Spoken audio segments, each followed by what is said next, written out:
Sometime I get to the idea that we haven't made much change. And I say segregation now, segregation tomorrow, and segregation forever. This door looks like many in America. It opens to a school. In schools, our minds, and if we are lucky, our hearts are opened. This particular door is in Alabama. I saw it for the first time in 1963 on the evening news. I was 10 and living in Connecticut. Perhaps you saw it in 1990 when it was commemorated as part of civil rights history. When you saw Forrest Gump, did you realize it was part of history? None of us experienced this door the same way. In June of that year, then Governor George Wallace stood blocking this entrance to the all-white University of Alabama. The first black students, Vivian Malone and James Hood, wanted the door open to all. They were ordinary citizens whose sense of purpose became equal access to education. In all of the history that I've read, and I haven't read it all and whatnot, black people went home and said it can't be done. There are some who would like to believe that the race issue was resolved in the 1960s as a result of the civil rights movement. But the passage of legislation does not easily change deep-seated attitudes and beliefs. The civil rights movement is archived in museums, taught as history in the very public schools which once kept their doors closed to people of color, and portrayed in popular films. What's going on? Coons are trying to get into school. Coons? Well, raccoons trying to get on our back porch. Mama just chased them off with a broom. Can you see yourself here? Here? Or here? Or maybe here? Or here? Let's open this door on today by exploring the question, has history changed racism, with Mark Potok of the Southern Poverty Law Center. Mark, some historians say that since the 1930s, black history has oscillated between periods of accommodation and protest, integration and separatism, nonviolence and violence. Do you agree? And how would you describe where the struggle is today? I think there's no question at all that we're in a kind of reactionary period. Looking at the world through my own particular kind of specialty, the lens of extremism, I don't think there's any question, for instance, that we live in a more segregated society today than we did 15 or 20 years ago. You know, what we're really seeing is kind of the growth of all kinds of nationalisms, black nationalism, white nationalism. Is it also not limited to a specific race? I certainly don't think it's limited to one ethnic or racial group. I think that, just as we've seen over the last 7 or 8 years, a very marked and significant rise in white supremacist activism and the movement in general, as we say, we've also seen a real strengthening of black nationalism. And black nationalism in the year 2002 is not what black nationalism was in 1962 or 72. It's taken on a real nasty edge and, is in many ways the kind of mirror image of, white supremacy. We see these black supremacist groups. And I think at the same time, in very small ways, you're even seeing that beginning to pop up in other ethnic groups in the United States.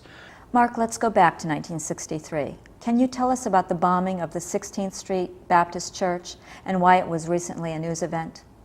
Really, I think the most important point to be made about that bombing is that this is the event in civil rights history that really, at least in my view, kind of awoke the conscience of white America. I mean, up until that point, Northern whites basically didn't give a damn about what was going on in the South, and were not too interested in the occasional story that would make its way north of a lynching or of the murder even of a white civil rights worker or whatever it might be. But there was something about the image of those 4 little girls dressed in white dresses waiting for Sunday school that was a little much for most Americans to swallow. What just happened, of course, was that after very close to 40 years, these cases were reopened. There had been one man sentenced to prison way back in 1977 in connection with the bombing, but the 3 others who were quite was certainly believed, based on a lot of evidence, to have been involved in the bombing, were never tried. In the last few years, these cases were reopened after some more evidence came up, and just in the last couple of years, we've seen 2 more people sent off to prison. Mark, there is prejudice, there is rhetoric, there is affirmative action, but where is the struggle today?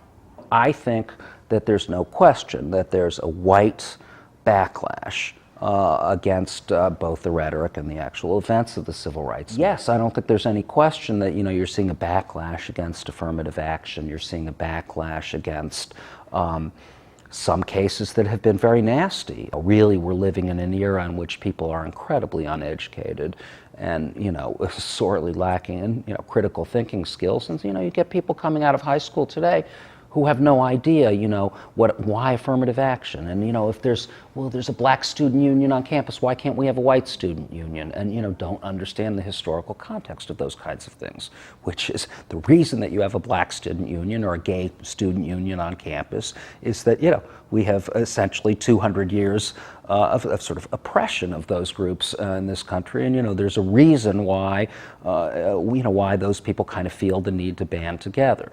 Mark, this generation may be discovering history through popular culture. Spoken word artists and filmmakers are trying to engage us. Is there a particular work that has touched your heart or you might suggest we try to see? To see Mississippi Burning is not to understand the civil rights movement. I don't think it's a good thing that people get their history from, Hollywood. That said, I think there are many great movies that have a lot to say. Mark, is it possible that new strategies which go beyond teaching tolerance are needed for the new challenges to racial equality? I think that teaching tolerance to young kids and older kids is certainly, essentially the most fundamental thing you can do because, after all, this is kind of the unpoisoned generation of the future and you want to get to them. Mark, can we touch base on the internet factor? Is the internet being used for recruitment of our young people into hate groups?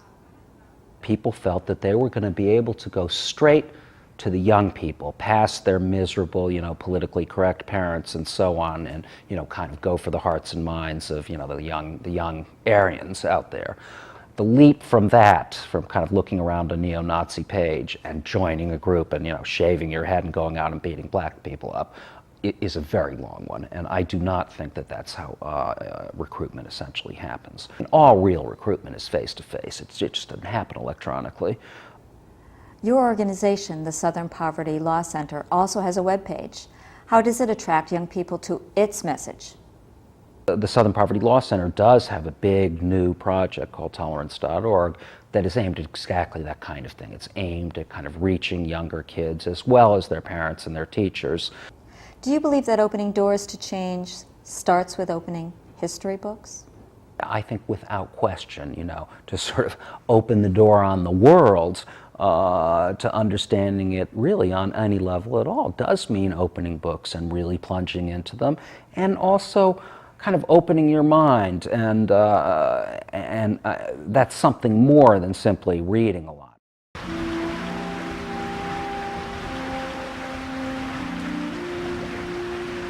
This is the Maya Lin Memorial.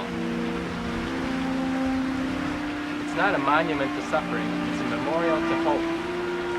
Most people know about the assassination of Martin Luther King, but look, our story here about the Alabama governor stand in front of the schoolhouse door. It's right here, as is all this history.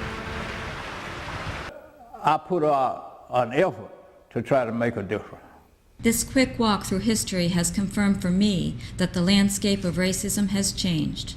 Mark Potok made it clear that the struggle is still before us. It is still up to ordinary citizens of all creeds and colors to discover how history can inform our minds and hearts for change. We must choose to open the doors we find closed.